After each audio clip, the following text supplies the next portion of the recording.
அடுத்த பட இயக்குனரை மாற்றிவிட்டாரா சிவகார்த்திகேயன்? உருவாகும் புது கூட்டணி. வணக்கம் செய்தி புனல் நேயர்களே.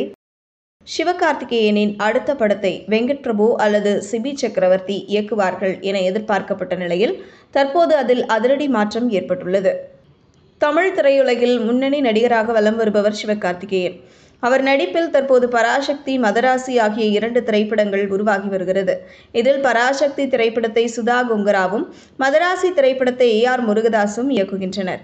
பராசக்தி திரைப்படம் அடுத்த ஆண்டு பொங்கல் பண்டிகைக்கும், மதராசி திரைப்படம் இந்த ஆண்டு செப்டம்பர் 5ஆம் தேதி திரைக்கு வர உள்ளன. இதில் மதராசி திரைப்படத்தில் சிவகார்த்திகேயனுக்கு ஜோடியாக ருக்மணி வசந்த் நடிக்கிறார். இப்படத்தில் வில்லனாக வித்யூஸ் ஜமால் நடித்துள்ளார். அதேபோல் பராசக்தி திரைப்படத்தில் சிவகார்த்திகேயனுடன் ஸ்ரீலீலா நடிக்கிறார். இப்படத்தில் ரவி மோகன் வில்லனாக நடித்து வருகிறார். இப்படத்தை டான் பிக்சர்ஸ் நிறுவனம் சார்பாக ஆகாஷ் பாஸ்கரன் தயாரித்து வருகிறார். இப்படத்திற்கு GV பிரகாஷ்குமார் இசையமைக்கிறார். இது அவர் இசையமைக்கும் 100வது திரைப்படமாகும். அதேபோல் மதராசி படத்திற்கு அனிருத் இசையமைக்கிறார். இந்த 2 படங்களை முடித்துவிட்டு சிவகார்த்திகேயன் யாருடன் கூட்டணி அமைக்கப் போகிறார் என்பதுதான் புரியாத புதிராக இருந்து வருகிறது.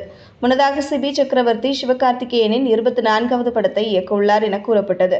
ஆனால் அப்படம் தொடங்கும் முன்னரே கைவிடப்பட்டது. பின்னர் வெங்கட் பிரபு இயக்கத்தில் சிவகார்த்திகேயன் ஒரு படத்தில் நடிக்க உள்ளதாக கூறப்பட்டது. பின்னர் அப்படமும் டேக் ஆஃப் ஆகவில்லை.